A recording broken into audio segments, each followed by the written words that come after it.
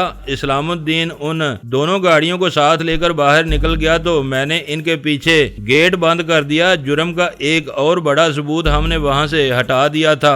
ابھی ہم دوپہر کا کھانا کھا کر ہی بیٹھے تھے کہ گیٹ کی گھنٹی پھر بجنے لگی۔ حیدر لپک کر باہر نکلا تو اس کے پیچھے ہم بھی برآمدے میں جا ٹھہرے، مگر حیدر نے گیٹ جیسے ہی کھولا 4 آدمی برق رفتاری سے اندر آ گئے۔ حیدر انہیں روکتا ہی رہ گیا، مگر وہ رکے نہیں۔ اس سے کچھ دیر تک باتیں کرتے رہے، جس سے مطمئن ہو کر حیدر نے بڑے اطمینان سے گیٹ بند کیا اور ان کے ساتھ چلتا ہوا وہ برآمدے کی طرف آنے لگا۔ وہ 4 آدمی اس کے عقب میں آ رہے تھے۔ ان کی چال ڈال میں عجیب سا تفاخر تھا۔ وہ ہر مشکل کو عبور کر لینے کا حوصلہ رکھتے تھے۔ چاروں شلوار قمیض میں ملبوس تھے اور ان پر انہوں نے کوٹ پہن رکھے تھے۔ فاصلہ اتنا زیادہ تھا کہ ہم ان کی ہر حرکت کا بڑے اطمینان سے جائزہ لے سکتے تھے، مگر ہمارے وہم و گمان میں بھی یہ بات نہیں تھی کہ وہ کسی بری نیت سے کوٹھی میں داخل ہوئے ہیں۔ لیکن جیسے ہی وہ ہمارے قریب آئے، میں یہ دیکھ کر حیران رہ گیا کہ وہ آدمی جو ان کی رہنمائی کر رہا تھا، اس کا نام دانی تھا۔ اس کو میں نے ضرور دوبارہ دیکھا تھا۔ اس کا ناک نقشہ میں تقریباً بھول گیا تھا۔ وہ میرے سامنے لپکتا ہوا چلا آ رہا تھا اور اس کے ساتھی کوئی اور نہیں تھے بلکہ اس کے اڈے کے پرانے ساتھی تھے۔ تینوں نے گاڑی کے قتل کا بدلہ لینے کے لیے ہم پر ریوانا گارڈن کی کوٹھی پر حملہ کر دیا تھا۔ دانی کو اپنے سامنے دیکھ کر میں تل ملا کر رہ گیا۔ بہت دیر ہو چکی تھی۔ میرا پستول کمرے میں پڑا تھا، ورنہ شاید میں اس کا استقبال کسی اور رنگ میں کرتا۔ حیرت ہے کہ آبی کا پستول بھی بریف کیس میں رکھا تھا اور وہ بھی وہاں نہتا ہی کھڑا تھا، اور وہ اتنے قریب آ چکے تھے کہ ہم ذرا سی بھی مہلت حاصل نہیں کر سکتے تھے۔ جب میں نے دانی کو پہچانا تو اس وقت فاصلہ صرف 6 قدموں کا باقی رہ گیا تھا۔ دانی نے مجھے وہاں برآمدے میں کھڑے دیکھا تو وہ خود حیران رہ گیا۔ وہ میری صورت کو اب تک نہیں بھولا تھا۔ اس کے پیچھے جاکھی کھڑا تھا، وہ بھی ششدر رہ گیا۔ انہیں یہ یقین ہی نہیں آ رہا تھا کہ اس کی ملاقات مجھ سے ہو جائے گی، مگر دونوں بہت پاپی قسم کے لوگ تھے۔ دانی نے بھی اپنی حیرت پر قابو پا لیا اور جاکھی نے بھی۔ دونوں نے بڑے معنی خیز نظروں سے ایک دوسرے کو دیکھا اور پھر دانی نے برآمدے کے ستون کے پاس پہنچ کر کہا، السلام علیکم سردار صاحب۔ اس کے لہجے میں بلا کی خود اعتمادی تھی اور وہ مسکرانے لگا۔ جی وعلیکم السلام، فرمائیے کیسے تشریف لائے ہیں آپ؟ میں نے ان کو جان بوجھ کر فاصلے پر رکھتے ہوئے کہا اور ان پر یہ ظاہر نہیں ہونے دیا کہ میں انہیں پہچان گیا ہوں۔ کچھ کام تھا آپ سے سردار کریم نواز صاحب، آپ ہی کا نام ہے نا؟ جی ہاں، اور یہ میرے دوست ہیں حسن علی گردیزی۔ بڑی خوشی ہوئی آپ سے مل کر۔ ہمیں بیٹھنے کے لیے نہیں کہیں گے آپ؟ جی کیوں نہیں، انہیں ڈرائنگ روم میں بٹھاؤ حیدر، ہم ابھی آ رہے ہیں۔ جی نہیں، آپ بھی ہمارے ساتھ ہی آئیے، دراصل ہم بہت جلدی میں ہیں، 2 منٹ کی بات ہے۔ اس کی یہ بات سن کر میں نے آبی سے کہا، گردیزی صاحب اندر سے میرا پائپ لے آئیں، میں ڈرائنگ روم میں جا رہا ہوں۔ تمباکو بھی لے آئیں۔ آبی میری بات سمجھ کر فوراً ہی میری خوابگاہ کی طرف چلا گیا اور میں ان کے ساتھ لے کر نشست گاہ کی طرف بڑھا۔ حیدر ان کے لیے چائے بناؤ بھائی، کچھ کھانے کے لیے بھی ساتھ لے آنا۔ مگر ابھی ہم برآمدے سے نکل کر نشست گاہ تک پہنچے ہی تھے کہ مجھے حیدر کی چیخ سنائی دی۔ ایک آدمی نے اس کے سر پر ایسا مکہ مارا کہ وہ وہیں بے ہوش ہو گیا۔ اس کی چیخ ہی برآمدے میں کانپتی رہ گئی تھی۔ جیسے ہی وہ نیچے گرا، دانی کے ساتھی نے ایک دم اپنے نیفے سے نیپالی خنجر باہر نکال لیا۔ ویسا ہی ایک خنجر دانی کے ہاتھ میں چمک رہا تھا۔ وہ اس وقت دیوار کے ساتھ ٹیک لگا کر کھڑا تھا۔ جس آدمی نے حیدر کو نیچے گرایا تھا وہ دانی کا یار جاکھی تھا۔ اس نے ہاتھ پر مکہ چڑھا رکھا تھا۔ بائیں ہاتھ میں اس نے میرے سامنے نیفے میں سے خنجر نکال لیا تھا اور اب وہ تینوں مجھے گھیر کر کھڑے تھے اور مجھے نہیں معلوم تھا کہ ان کا چوتھا ساتھی کہاں گیا ہے۔ اس کو شاید ان لوگوں نے آبی کے پیچھے بھیج دیا تھا۔ چلیں سردار صاحب، بات کمرے میں بیٹھ کر ہوگی۔ آپ بڑے عزت دار آدمی ہیں، صوفے پر بیٹھ کر بات کریں گے، بہتر ہوگا۔ میرا خیال ہے حیدر نے کوئی بدتمیزی کی ہوگی۔ میں نے اپنی حیرت پر قابو پاتے ہوئے کہا، جی ہاں، بڑی غلط حرکت کی تھی اس نے، کچھ لگتا ہے مجھے، جاکھی نے اپنے مخصوص انداز میں کہا۔ راہ چلتے مسافر مسافروں کو لوٹ لیا کرتے تھے اور دن کو براہ راست اپنے شکار پر حملہ کرتے تھے، اور انہیں معلوم تھا اس وقت وہ کس کے سامنے کھڑے ہیں۔ ان کے خنجر ان کے اندر اضطراب کا پتہ دیتے تھے۔ ابھی تک ان میں سے پستول کسی نے باہر نہیں نکالا تھا۔ میرا خیال ہے انہیں یہ معلوم تھا کہ پستول کی ضرورت نہیں پڑے گی۔ دانی نے نشست گاہ کا دروازہ کھول دیا اور مجھے دھکیلتے ہوئے وہ تینوں کمرے میں گھس گئے۔ تشریف رکھیں سردار صاحب، بات ہم زیادہ لمبی نہیں کریں گے، وقت ہمارے پاس بہت کم ہے، بیٹھیں۔ مجھے صوفے کے پاس پہنچاتے ہوئے کہا اور خود وہ تینوں صوفے کے گھسیٹ کر میرے ارد گرد بیٹھ گئے۔ آپ کا چوتھا ساتھی کہاں ہے؟ وہ بھی آ رہا ہے، دراصل وہ آپ کا پائپ لینے گیا ہے، تمباکو بھی لے آئے گا، جاکی نے خنجر کی دھار آزماتے ہوئے کہا۔ اس بدماش کو معلوم بھی تھا کہ وہ کس سے بات کر رہا ہے، مگر اس کے حوصلے کو دیکھ کر میں حیران ہو رہا تھا۔ دانی کے اب لمبے لمبے بال اگ آئے تھے۔ جب میں نے اسے دیکھا تھا تو اس نے سر پر اس طرح پھروا رکھا تھا۔ بات یہ ہے سردار صاحب کہ ان کو بتاؤ کہ ہم کس لیے آئے ہیں، یہ کام بھی مجھے ہی کرنا ہوگا۔ خیر میں ہی بات شروع کرتا ہوں، یہ خنجر آپ نے کس لیے نکال لیے ہیں؟ کوئی خطرہ ہے آپ کو مجھ سے؟ یہ ہماری عادت ہے سردار صاحب، بس ایسے ہی ان کو ہم سامنے رکھتے ہیں، ورنہ ایسی تو کوئی بات نہیں۔ یہ دراصل صحیح بات دوسرے کے منہ سے نکلوانے کا ایک اوزار ہے، کیوں دانی صاحب؟ یہی بات ہے نا، یہ بندے کا صحیح طریقے سے آپریشن کر دیتا ہے۔ ہاں تم ٹھیک کہتے ہو استاد، یہ واقعی آپریشن کا ایک ذریعہ ہے، جاکی نے جواب دیا۔ وہ تینوں مسکرا رہے تھے، انہیں قطعاً یہ احساس نہیں تھا کہ وہ کسی پرائے گھر میں بیٹھے ہیں اور وہاں ان پر کوئی بھی افتاد پڑ سکتی ہے۔ وہ اس بات سے بالکل بے خبر تھے، شاید اس لیے وہ کسی سے پہلے ہی پوچھ چکے تھے کہ گھر میں میرے سوا اور کوئی نہ ہوگا۔ آبی کی موجودگی نے انہیں پریشان کیا تھا، مگر اس کا علاج انہوں نے ڈھونڈ لیا تھا۔ چوتھا آدمی انہوں نے اس کی سرکوبی کے لیے روانہ کر دیا تھا۔ بات یہ ہے سردار صاحب کہ آپ حسنین لنگاہی کو جانتے ہیں نا، وہ جو وزیر آباد میں رہتے ہیں، وہ دراصل دانی صاحب کے قریبی عزیز ہیں۔ قریبی عزیز ہیں؟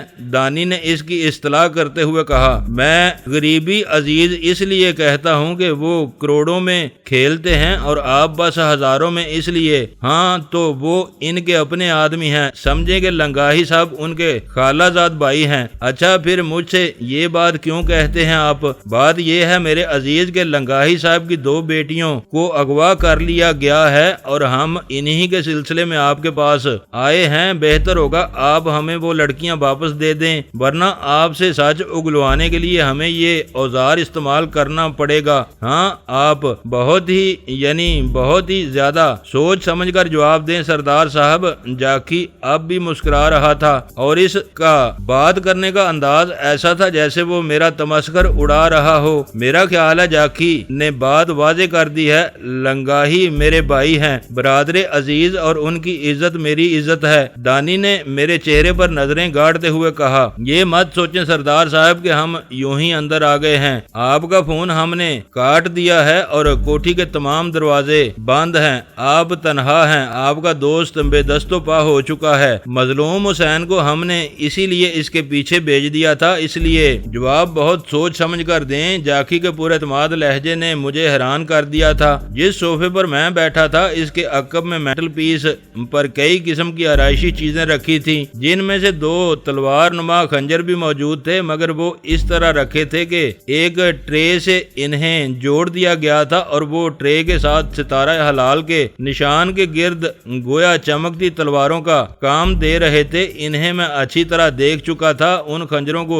چمڑے کے غلافوں میں سمیٹ دیا گیا تھا، ان کے دستوں کو بڑی آسانی سے کھینچا جا سکتا تھا۔ دوسری چیز، اسی ستارہ و ہلال کے اوپر ایک بڑی خاصی لمبی تلوار کی دھار بھی بہت تیز تھی، اس تک بھی میں بہت آسانی سے پہنچ سکتا تھا۔ میرا خیال ہے ابھی تک ان چیزوں کی طرف ان کی توجہ نہیں گئی تھی، یا پھر ہو سکتا ہے وہ سمجھ رہے ہوں کہ وہ مجھ پر وہیں بیٹھے بیٹھے غالب آ جائیں گے۔ اچھا تو آپ دانی صاحب ہیں، مگر ابھی تک آپ نے اپنا حدود اربا مجھے نہیں بتایا۔ یہ جاکی ہے اور یہ کوا کون ہے آپ کے ساتھ؟ زیادہ بک بک کی ضرورت نہیں ہے سردار جی، آپ دانی کو نہیں جانتے مگر سارا شہر جانتا ہے۔ یہ آدمی کو کھڑے کھڑے چیر دیتے ہیں، یہ تمہاری خوش قسمتی ہے کہ یہ یہاں خود موجود ہیں، ورنہ ہم تو تمہیں دوسری بات کی بھی مہلت نہ دیتے۔ ہمیں انہیں بتاؤ وہ لڑکیاں کہاں ہیں؟ مگر تم کن لڑکیوں کی بات کرتے ہو؟ میرے ساتھ تو کئی ایک رہتی ہیں۔ بکواس نہ کروئے، تم سمجھتے ہو کہ ہم تمہیں پہچان نہیں سکے ہیں؟ تم ہمارے اڈے پر بھی آ چکے ہو کسی وجہ سے۔ اس دن میں نے تمہیں چھوڑ دیا تھا مگر آج نہیں، آج معاملہ ہی کچھ اور ہے۔ غلام جلانی، مجھے ابھی اور اسی وقت وہ لڑکیاں واپس کر دے ورنہ اچھا نہیں ہوگا۔ تو تم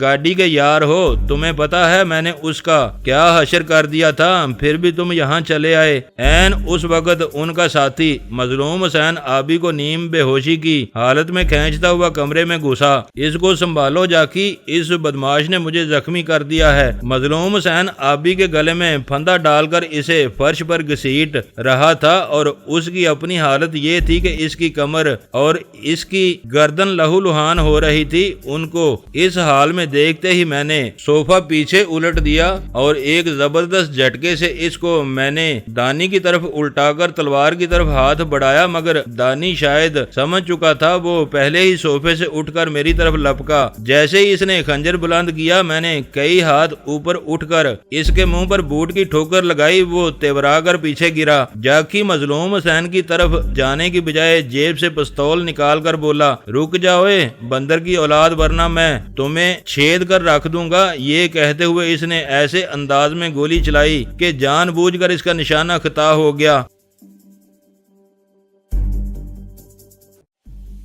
دوستو ویڈیو کو لائک ضرور کر دیا کریں۔ ISI پاک آرمی زندہ باد، پاکستان پائندہ باد۔ معزز ناظرین، اپنا خیال رکھیے گا اور اپنے اس چینل کا بھی شکریہ۔